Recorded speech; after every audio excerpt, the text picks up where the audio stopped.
নিয়োগের জন্য যে অধ্যাদেশ করা হয়েছে সেখানে গণবিজ্ঞপ্তির মাধ্যমে আহ্বান করা হয়েছে যারা যারা অ্যাসপায়ারিং ক্যান্ডিডেট তাদেরকে রেজিস্ট্রার জেনারেলের মাধ্যমে অথবা ফিজিক্যালি এসে দরখাস্ত দেওয়ার জন্য।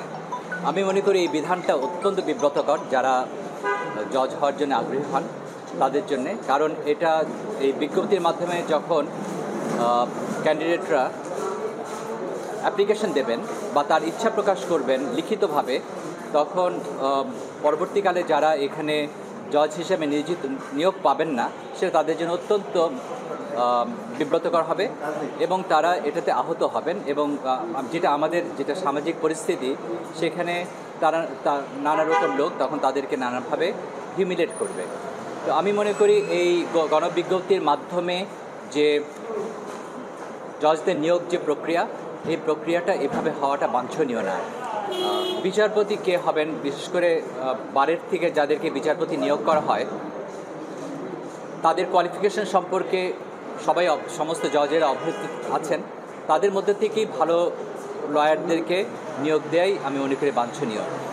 অন্যথায় এই ধরনের যখন বিজ্ঞপ্তি দেওয়ার প্রশ্ন আসবে এবং বিজ্ঞপ্তির মাধ্যমে যখন অ্যাপ্লিকেশন দিতে হবে সেখানে অনেক ভালো ভালো যারা আইনজীবী আছেন তারা আগ্রহী হবেন না, কারণ তারা এর পূর্ণাঙ্গ পরিণতি জানেন যে তারা যদি কেউ নিয়োগ না প্রাপ্ত হন তবে সেটা তাদের নিজেদের কাছে এটা বিব্রতিকর একটা পরিস্থিতির শিকার হতে হবে।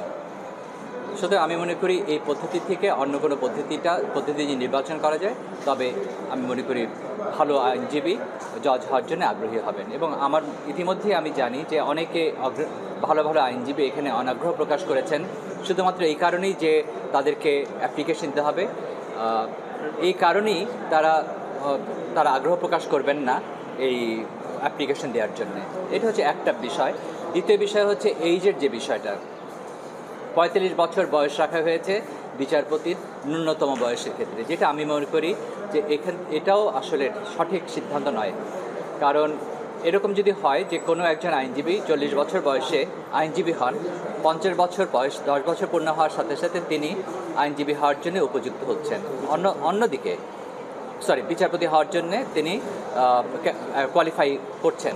অন্যদিকে যিনি 24 বছর বয়স বা 25 বছর বয়সে আইনজীবী হয়েছেন, 15 বছর প্র্যাকটিস করার পর বা 14 বছর প্র্যাকটিস করার পরও তিনি কোয়ালিফাই হচ্ছেন না, যদিও তার অভিজ্ঞতা আছে, তার সামর্থ্য আছে। সুতরাং আইন যে বয়সের ক্ষেত্রে যে একটা ক্রাইটেরিয়া রাখা হয়েছে আমি মনে করি এটা পরিবর্তন হওয়া প্রয়োজন। তাতে করে অনেক ভালো উদীয়মান আইনজীবী এখানে সুযোগ পাবেন বিচারপতি হওয়ার।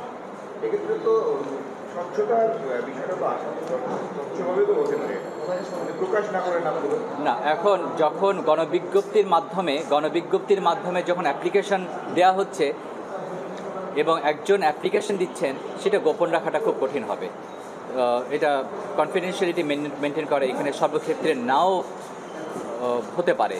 তো সেরকম ক্ষেত্রে যদি প্রকাশ হয়ে যায়, প্রকাশ হওয়াটাই স্বাভাবিক। তো সেই ক্ষেত্রে যারা ক্যান্ডিডেট আছেন তাদের জন্য এটা হিউমিলিয়েশনের পরিস্থিতির শিকার হওয়া খুবই স্বাভাবিক।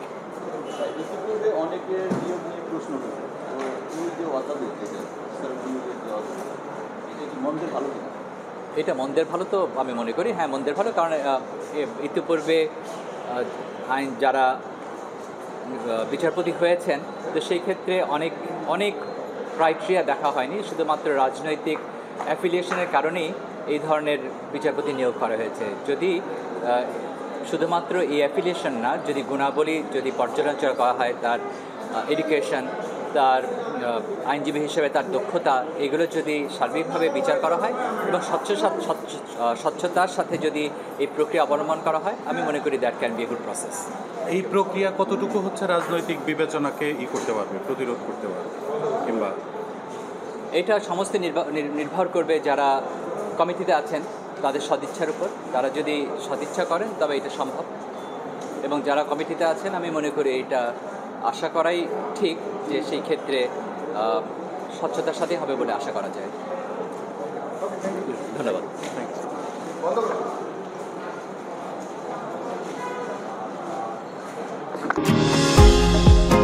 নিউ ইয়র্ক থেকে সম্প্রচারিত TVN 24 টেলিভিশন বিশ্বজুড়ে বাঙালির কণ্ঠস্বর।